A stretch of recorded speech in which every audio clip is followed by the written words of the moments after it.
안녕하세요. 자, 9장 강의를 이어서 시작을 하도록 하겠습니다. 우리가 지난 시간에 변수에 대해서 이야기를 했었는데요. 아직 완전히 끝내지를 않았었죠. 이번 시간에는 우리가 스태틱 변수에 대한 이야기서부터 강의를 갖다가 이어서 진행을 해보도록 하겠습니다. 사실 스태틱 변수는 여러분들이 저하고 이 예제를 갖다가 한 번만 같이 어떻게 돌아가는지를 갖다가 확인만 하면은 쉽게 이해할 수 있는 그러한 특성을 지닙니다. 그런데 일단 한번 읽어보자고요. 어떠한 특성을 지니는지 제가 여러분들에게 정의해드린 내용을 갖다가 한번 읽어보도록 하겠습니다. 자, 스태틱 변수는 함수 내부 및 외부에 선언 가능하다라고 되어 있죠. 자, 다시 말씀을 드리면 전역 변수 앞에도 스태틱이라는 키워드를 붙여서 스태틱 변수로 선언할 수가 있고요. 자, 그 다음에 지역 변수 앞에다가도 스태틱 키워드를 붙여서 스태틱 선언을 할 수가 있습니다. 즉, 전역 변수 혹은 지역 변수 앞에 스태틱 키워드를 붙일 수 있다라는 거예요. 자, 그런데 일단 우리가 이번 시간에는 지역 변수 앞에 스태틱 키워드를 붙였을 때 어떠한 특징을 지니는지에 대해서만 이야기를 할 겁니다. 사실은 이 전역 변수의 특징, 그 다음에 전역 변수의 스태틱 키워드가 붙었을 때의 특징, 그 다음에 지역 변수의 특징, 그 다음에 지역 변수 앞에 스태틱 키워드를 붙였을 때의 특징, 이거를 갖다가 완전히 다 분석을 한 다음에 그 다음에 스태틱 변수가 전역이나 지역이나 붙었을 때 공통적으로 생기는 특징이 무엇이냐, 이게 결론이 뭐냐면은 파일 범위를 갖는다라는 어떤 특징이 있거든요. 자, 이런 결론을 내려야 되는데 이거를 갖다가 우리가 좀 뒤로 미루도록 하겠습니다. 제가요, 여러분들에게 나중에 익스턴 키워드를 가지고 스태틱 변수를 갖다가 다시 한번 설명할 때가 올 거라고요. 이 익스턴 키워드에 대해서 공부를 할 때 제가 스태틱 변수에 대해서 다시 언급을 할 겁니다. 그때 가서 전역 변수 앞에 스태틱 선언이 들어갔을 경우에 어떠한 특징을 지니는지 제가 다시 설명을 드리도록 하고요. 자, 이번 시간에는 지역 변수 앞에 스태틱 키워드가 붙어서 스태틱 변수화 되었을 때 어떠한 특징을 지니느냐, 요거 한 가지만 딱 신경을 쓰시기 바랍니다. 자, 그러면 또 다음으로 넘어가서요. 여기 보니까 한 번만 초기화된다 라는 얘기가 나오죠. 전역 변수의 특징이라고 이야기를 하고 있습니다. 조금 더 설명이 필요한데, 전역 변수 같은 경우에는 프로그램이 실행되면은 메모리상에 올라갔다가 프로그램이 종료되어야지만 메모리상에서 내려온다라는 특징을 지녀요. 그죠? 그래서 프로그램 어디서나 접근이 가능하죠. 어떠한 함수 내에서든지 접근이 가능합니다. 항상 접근이 가능하다라는 거는 프로그램 시작과 동시에 메모리상에 올라갔다가 프로그램 종료될 때까지 메모리상에 존재한다는 뜻이에요. 자, 그런데 반대로 지역 변수는 어떻습니까? 예를 들어서요. 자, fct라는 함수 내에 지역 변수가 하나 선언이 되어 있어요. 자, int a라는 지역 변수가 선언이 되어 있습니다. 자, 그럼 a라는 변수가 예를 들어 10으로 초기화된다. 얘는 프로그램 내에서 한 번만 초기화가 이루어지나요? 그거는 아니죠. 이 함수가 호출될 때마다 초기화가 이루어진다라는 겁니다. 그렇죠. 그래서 지역 변수는 프로그램이 종료될 때까지 한 번만 초기화된다, 이게 아니고요. 함수가 호출될 때마다 초기화된다라는 특징을 지니죠. 반면에 전역 변수는 프로그램이 실행과 동시에 실행하고 그 다음에 종료될 때까지 한 번만 초기화된다라는 특징을 지닌다라는 거죠. 뭐 그냥 한번 듣고 일단은 넘기시면 돼요. 이거 뭐 억지로 외우실 필요 없는 겁니다. 자, 그 다음에 또 여기서 뭐라고 얘기를 하냐면, 함수 내부에서 선언될 경우 무슨 얘기입니까? 지역 변수 앞에 스태틱을 붙여서 스태틱 변수화 시켰을 경우에, 그죠? 함수 내에서만 접근이 가능하다. 이거는 어떤 특성하고 비슷하죠? 지역 변수의 특성하고 비슷하다라는 거 여러분들 아마 아실 거예요. 그죠? 제가 또 부연 설명 안 드려도 될 겁니다. 자, 이러한 특징을 지니는 게 스태틱 변수인데, 자, 이건 예제를 통해서 우리가 한번 확인을 해봐야 될 거라고요. 자, 스태틱 언더바 벨다C라는 예제를 자, 같이 보도록 하겠습니다. 제가 여기다가 미리 가져다 놨어요. 자, 이거는 실행 결과는 여러분들이 한번 직접 확인해 보시고요. 실제로 이게 어떻게 돌아가고 어떻게 현상이 어떻게 돌아가는지, 아무튼 그거를 갖다가 제가 그림으로 한번 여러분들에게 설명을 드리면 어렵지 않을 겁니다. 자, 한번 같이 보도록 하죠. 자, 메인 함수가 호출되고요. 어떻게 됩니까? i라는 변수가 0으로 초기화되죠. 자, 그 다음에 i가 5보다 작을 때까지 i 값을 증가하니까 결국은 fct라는 함수가 몇 번 호출되냐면 5번 호출될 겁니다. 자, 여기서 우리가 내릴 수 있는 결론은 그거예요. 그러면 우리가 한번 fct 함수로 들어가서 볼까요? 자, 얘가 5번 호출되는데, 자, 지금 이 출력 결과를 우리가 한번 예측을 해봅시다. 자, 어떻게 될까요? 함수 호출과 동시에 벨이라는 이름의 변수가 메모리 공간에 올라가겠죠. 자, 올라감과 동시에 0으로 초기화될 겁니다. 자, 따라서 벨은 얼마냐면 현재 0이에요. 그죠? 메모리상에 올라갔습니다.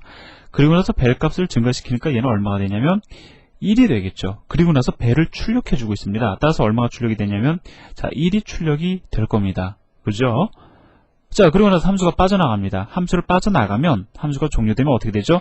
얘네들 다 사라질 거라고요. 그죠? 이것이 바로 지역 변수의 특징 아닙니까? 자, 그리고 나서 또 어떻게 되냐면 또다시 이번에 이제 두 번째 호출되면 또다시 어떻게 됩니까? 벨이라는 변수가 또다시 메모리 공간에 올라가고 벨 값이 증가되니까 벨은 1이 될 거고 또다시 1이 출력이 되겠죠? 자, 그 다음에 빠져나오면서 또다시 얘는 사라질 거라고요. 결국 제가 여러분들에게 뭐 주저리 설명드릴 거 없이요. 어떻게 됩니까? 1이 총 5번 출력된다라는 거 여러분들 아실 수 있으시겠죠? 자, 이것이 바로 지역 변수의 특성인데, 자, 만약에, 자, 요걸 주석 처리를 하고요. 그 다음에 이거를 갖다가 우리가 살렸다고 가정을 해봅시다. 자, int 벨 앞에다가 static이라는 키워드를 붙였어요. 자, 그럼 과연 프로그램이 어떻게 변경이 되는지, 자, 제가 지금부터 설명드리는 걸 갖다가 한번 쫙 같이 따라오시면 됩니다. 자, 화면을 잠깐 지우고요.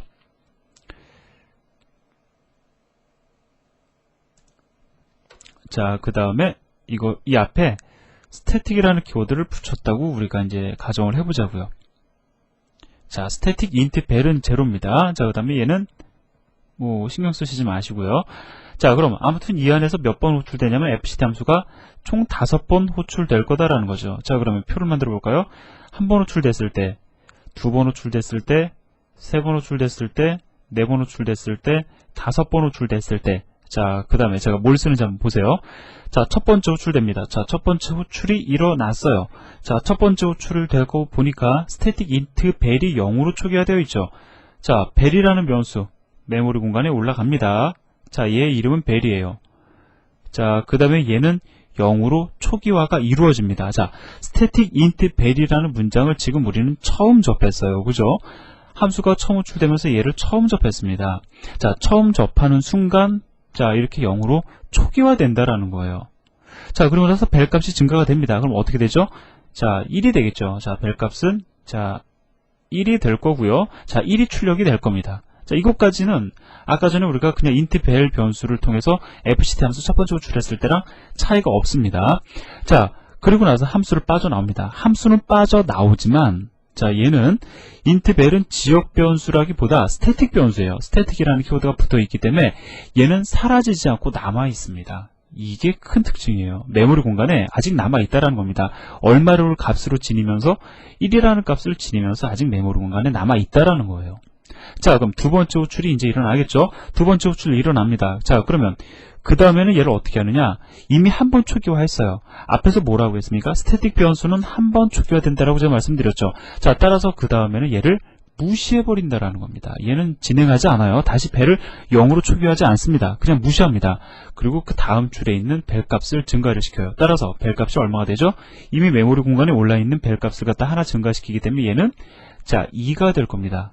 두 번째 호출이 일어날 때 벨 값은 2가 된다고요. 2가 출력이 되겠죠. 자, 그 다음에 한 번 더 해보겠습니다. 세 번째 fct 함수 호출합니다. 자, 얘 어떻게 된다고요? 무시한다고요. 스태틱 변수는 한 번 초기화 되면 그 다음부터 무시되어진다라는 겁니다. 자, 벨 값을 증가하죠. 따라서 얼마가 됩니까? 자, 3이 되겠죠. 3을 출력하게 될 겁니다. 자, 이런 식으로 계속 진행을 하면 어떻게 됩니까? 출력 결과가 1, 2, 3, 그 다음에 4, 그 다음에 5가 되겠죠.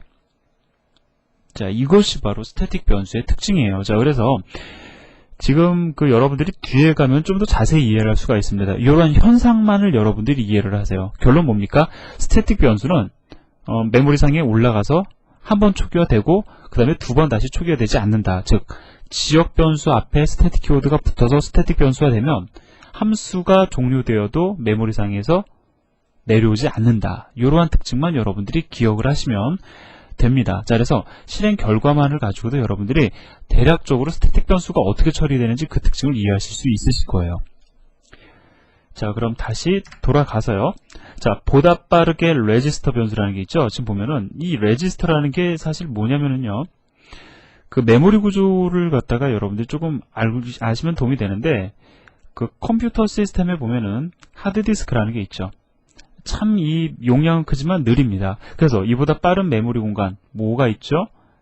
자, 뭐 램이라는 게 있죠. 자, 이런 식으로 올라가다 보면은 그 뭐 캐시도 있고 뭐 여러 가지가 있는데 가장 빠른 메모리는 어떤 메모리냐면은 CPU에서 가장 가까이에 있는 게 가장 빠릅니다.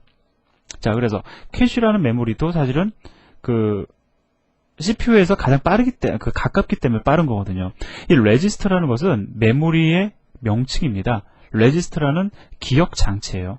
자, 그래서 기억 장치 때 어디에 붙어 있냐면 이 CPU 내에 일반적으로 같이 존재합니다. 자, 그래서 CPU 안에 같이 들어있기 때문에 뭐 일반적으로 그림을 그릴 때 분리시켜서 그림을 그리기도 하지만 뭐 정확히 얘기하면 이렇게 얘기할 수 있어요.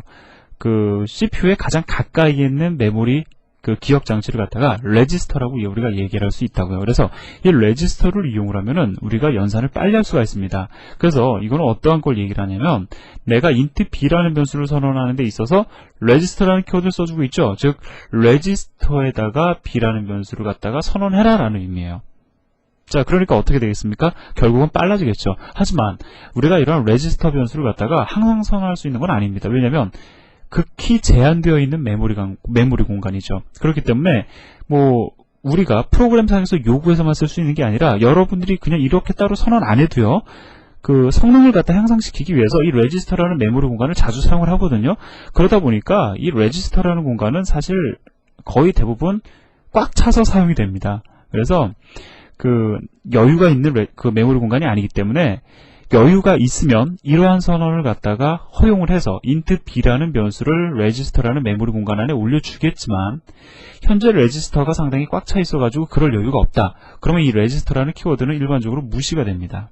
자, 그래서 보통은 요즘 흔히 우리가 얘기하는 어플리케이션 프로그래머들은 이 레지스터라는 키워드 잘 사용하지 않아요. 자, 그래서 이런 게 있다. 어떠한 특징을 지닌다. 요 정도만 여러분들 알고 계시면 사실 충분합니다. 뿐만 아니라 이 레지스터 변수를 선언하는 데 있어서 여러 가지 제한 사항들도 있는데 뭐 지금 그거를 갖다가 뭐 여러분들에게 설명드리는 건 크게 도움이 되지 않기 때문에 그냥 레지스터 변수의 특징에 대해서만 여러분들에게 말씀을 드렸습니다.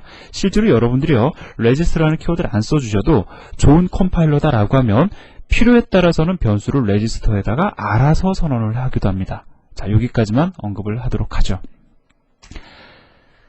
자, 그래서 우리가 이제 변수의 범위에 대한 내용을 끝냈고요. 그 다음에 이제 재기함수에 대한 얘기를 해야 되는데 기본적인 컨셉만 여기서 제가 말씀을 드리고 좀 여유있게 얘기를 해야 되는 거니까 다음 시간에 다시 이어서 하도록 하겠습니다. 재기함수다. 이거 뭐냐? 재기적으로 호출되는 함수를 갖다가 재기함수라고 이야기를 하는 거예요. 자, 다시 말씀드립니다. 재기적으로 호출된다. 이게 무슨 얘기냐? 자, 지금 보시면 자, 이 recursive라는 함수가 있죠. 이 recursive라는 함수가 있는데 지금 주석 처리되는데 이 주석을 빼버리면 자, recursive 함수를 호출해서 들어가 봤더니 recursive 함수를 호출하는 코드가 들어 있습니다. 즉, 뭐예요? 나 자신을 내가 다시 한번 호출한다라는 의미를 지니죠. 자, 그래서 이게 여러분들 입장에서는 상당히 좀 생소한 개념일 수 있는데 이 C라는 언어는 이렇게 재기적인 함수 호출을 허용을 합니다. 자, 그래서 이거를 갖다가 우리가 상당히 유용하게 사용하게 되는데요. 어떠한 특징을 지니고 어떻게 이해가 되어지는지 자, 이 내용은 여러분들과 다음 시간에 이어서 또 진행을 하도록 하겠습니다. 수고하셨습니다.